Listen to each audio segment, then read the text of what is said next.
Hello friend, good evening, Radhe Radhe. Welcome back to my new blog.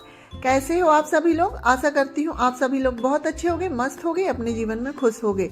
मैं Indian blogger Anjana Thakur स्वागत करती हूँ आपका अपने यूट्यूब चैनल पर। तो फ्रेंड्स, आज दिन है शनिवार और डेट है आज 20 जनवरी, यानी कि ये 20 जनवरी का ब्लॉग है। और अभी मैं अपने ब्लॉगिंग के स्टार्ट कर रही हूँ शाम के 5 बजे से, यानी कि अभी के शाम के 5 बज रहे हैं लगभग। तो मेरे जो झाड़ू लगाने का काम था ना, बाकी सभी रूमों में हो गया था और अब मुझे रसोई वाले रूम में लगानी थी। तो यहाँ पर आज मेरे पापा जी आए थे, तो उन्हें कुछ सब्जियाँ लेके आए थे, तो उन्हीं को मैं रख रही हूँ। और सच में घर की सब्जियाँ होती हैं ना, बिल्कुल ताज़ी ताज़ी, तो बहुत अच्छी रहती हैं। तो कुछ मेथी वाली भाजी थी, लहसुन के पत्ते, प्याज के पत्ते और गोभी थी। और गोभी ना काफ़ी सारी गोभी थी। और सच में घर की गोभी खाने का जो स्वाद होता है ना, वो अलग ही स्वाद होता है। बिना दवाई बिना कीटनाशक के जो होती है ना, उसमें बहुत अच्छा स्वाद होता है, तो बहुत ही अच्छी लगती हैं। तो काफ़ी सारी ले आए थे। तो वही जो गोभी के पत्ते थे ना, तो उनको तोड़ के, और जो मेथी धनिया वगैरह थी, तो उनको छांट के मैं अलग रख दूँगी। तो इस तरह से छांट के रख दो ना, तो जब हम बनाते हैं ना, तो बनाते समय हमें दिक्कत नहीं होती। बाकी सब्जियां तो काफ़ी साफ़ ही थी, क्योंकि मम्मी ने पूरी तोड़ के ही रखाई थी, इसलिए सब्जियां साफ़ थी। सिर्फ मुझे छांट के अलग अलग रखना था। और कुछ करी पत्ते भी थे, क्योंकि मेरे मायके में ना करी पत्ता का पेड़ लगा हुआ है, तो मम्मी ने वो भी भेज दिए थे। तो मैं इन सब सब्जियों को छांट के फ्रिज में रख दूँगी, क्योंकि जो भाजी वगैरह होती है ना मेथी वाली, वो बाहर रखी रहती हैं ना, थोड़ी मुरझाई सी हो जाती हैं, तो मैं उनको फ्रिज में रख दूंगी। हाँ, और थोड़ा सा ना चना का साग भी था, जो चना वाली भाजी होती है ना वो, क्योंकि सब हमारे घर में ही लगती हैं, ये घर की ही सब्जियां हैं, तो सब कुछ मम्मी ने भेज दी थी। तो सच में माँ बाप का ना प्यार ही अलग होता है, कि कुछ भी अगर होता है तो वो भेजती ही हैं अपनी बेटियों के लिए। और मेरे मायका ज़्यादा दूर नहीं है, पास में ही है। तो पापा जी जब मार्केट आते हैं ना, तो वो ला के दे ही देते हैं सब्जियां वगैरह। तो देखिए फ्रेंड्स, मेरी जो सब्जियां वगैरह है ना, सब छांट ली हूँ मैंने, और अब उनको मैं फ्रिज में रख दूँगी। और शाम के खाने की मैं तैयारी करूँगी, तो मैंने सोचा चलो मैं फ्रिज खोल ही रही हूँ। तो मुझे आज बनाना है आलू के पराठे और टमाटर की चटनी। तो मैं टमाटर निकाल के बाहर रख दूँगी, तो जिससे क्या है ना, टमाटर हमारे थोड़े से नॉर्मल टेम्परेचर में आ जाएंगे, क्योंकि ना फ्रिज से निकालो ना तो काफ़ी ठंडे रहते हैं। और फिर टमाटर निकालने के बाद फिर मैं आ गई थी इधर हॉल में, ये वाले रूम में, क्योंकि जो शाम के मैंने कपड़े उठा के लाई हूँ, तो मैंने सोचा चलो पहले मैं इनको तय करके रख देती हूँ, क्योंकि खाना बनाने में अभी काफ़ी समय है और मुझे ज़्यादा कुछ बनाना नहीं है, सिर्फ आलू के पराठे और टमाटर की चटनी बनाना है।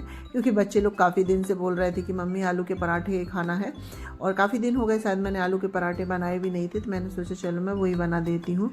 तो पहले तो मैं कपड़े वगैरह तय कर लूँगी, और कपड़े वगैरह तय करने के बाद फिर संध्या पूजन भी करना पड़ेगा। तो संध्या पूजन करने के बाद फिर मैं लगूंगी खाने की तैयारी में। और यहाँ पर मेरे बच्चे लोग थे, तो उनसे मैं पूछ रही हूँ किस किस के कौन से कपड़े हैं, क्योंकि शर्ट तो पहचान में आ जाती, पर ये लोवर होते हैं ना, और तीनों बेटे एक से हैं ना, तो तीनों के एक से मिक्स हो जाते हैं। तो अब मैं अलग अलग छांट के रखती हूँ, क्योंकि ये फिर ना निकालते समय बहुत ही मिक्स कर देते हैं, और फिर ना इनको मिलते भी नहीं है। तो इन्हीं से पूछ पूछ के रख रही थी मैं, तो वही मैं तय करके रखती जाऊँगी।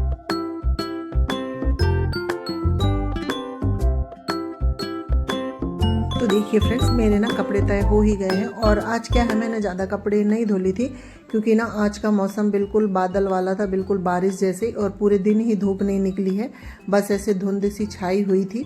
तो इस वजह से मैंने ज़्यादा कपड़े नहीं धुले थे, बस अपने जो रेगुलर के होते हैं बच्चे लोगों के, वही धुले थे। तो ज़्यादा कपड़े नहीं है, तो तब कपड़े को ना तय करने में ज़्यादा समय नहीं लगता है, कम कपड़े रहते हैं तो। हाँ, जब कभी ज़्यादा कपड़े रहते हैं ना, तो तय करने में बहुत समय लगता है।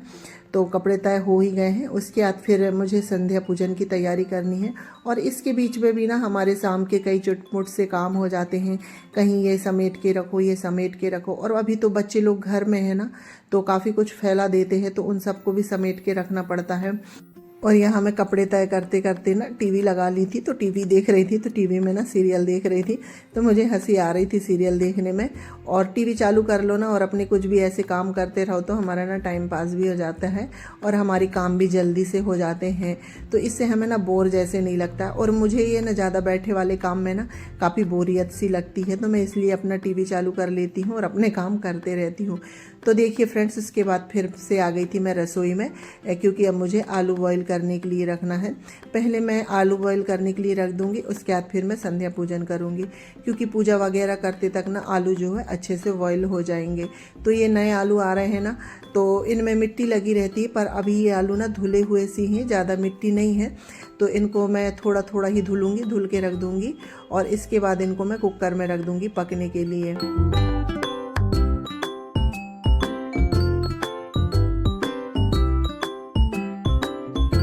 अभी जो है ना, मैंने मोटर भी चालू कर ली थी, क्योंकि मोटर का पानी ना थोड़ा गर्म सा आता है और ऊपर की टंकी का पानी ना काफ़ी ठंडा आता है, क्योंकि अभी मौसम ना खुला हुआ नहीं है। धूप रहती है तो दिन भर में थोड़ा गुनगुना सा हो ही जाता है, पर अभी धूप नहीं निकल रही है ना, उसकी वजह से टंकी का पानी काफ़ी ठंडा आता है। तो देखिए फ्रेंड्स, मेरे आलू बॉईल हो गए थे और इस बीच में मैंने ना संध्या पूजन भी कर ली हूँ और आलू हमारे ठंडे हो गए थे, तो मैंने इनको छील के अब मैं इनको मैश करूँगी। तो मैं इनको ना मैसर से ही मैश करूँगी, तो ये अच्छे से मैश हो जाते हैं। और ये नए आलू आते हैं ना, उतने अच्छे से पकते नहीं हैं और काफ़ी कड़क रहते हैं। तो ये कड़क रहते हैं ना, तो इनसे पराठे ना बहुत ही अच्छे बनते हैं, बिल्कुल इनको भूनने की ज़रूरत नहीं पड़ती है। तो मैं इनको अच्छे से मैक्स कर लूँगी बिल्कुल, यानी कि इसमें चंक्स ज़्यादा नहीं रहना चाहिए, बस छोटे छोटे ही रहना चाहिए। तो इस तरह से मैं इनको मैश कर लूँगी और मैश कर